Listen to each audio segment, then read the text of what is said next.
अमरीकी सदर Donald Trump ने कहा है कि कल दोहा में ईरान के साथ बातचीत होगी। Social media platform truth social पर उन्होंने लिखा कि दोहा में मुलाकात ईरान की दरख्वास्त पर हो रही है। वाज़ेह कर दिया कि ईरान के पास जौहरी हथियार नहीं होंगे। तेल की आलमी कीमतें मुसलसल गिर रही हैं। कीमतें ईरान जंग से पहले की सतह से भी ज़्यादा नीचे आ गईं। दूसरी जानिब तर्जुमान व्हाइट हाउस कैरोलिन लेविट ने तफसीलात बताते हुए कहा कि ईरान से आला सतह मुज़ाकरात के लिए अमरीकी नुमाइंदा खुसूसी स्टीव विटकॉफ और जैरेड कुशनर दोहा जाएंगे, जबकि साइड लाइन पर तकनीकी मुज़ाकरात भी होंगे।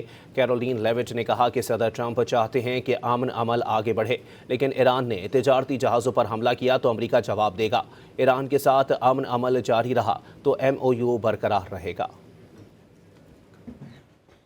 अमरीकी सदर डोनाल्ड ट्रंप ने कहा है कि कल दोहा में ईरान के साथ बातचीत होगी। Social media platform truth social पर उन्होंने लिखा कि दोहा में मुलाकात ईरान की दरख्वास्त पर हो रही है। वाज़ेह कर दिया कि ईरान के पास जौहरी हथियार नहीं होंगे। तेल की आलमी कीमतें मुसलसल गिर रही हैं। कीमतें ईरान जंग से पहले की सतह से भी ज़्यादा नीचे आ गईं। दूसरी जानिब तर्जुमान व्हाइट हाउस कैरोलिन लेविट ने तफसीलात बताते हुए कहा कि ईरान से आला सतह मुज़ाकरात के लिए अमरीकी नुमाइंदा खुसूसी स्टीव विटकॉफ और जैरेड कुशनर दोहा जाएंगे, जबकि साइड लाइन पर तकनीकी मुज़ाकरात भी होंगे। कैरोलिन लेविट ने कहा कि सदर ट्रंप चाहते हैं कि अमन अमल आगे बढ़े, लेकिन ईरान ने तिजारती जहाज़ों पर हमला किया तो अमरीका जवाब देगा।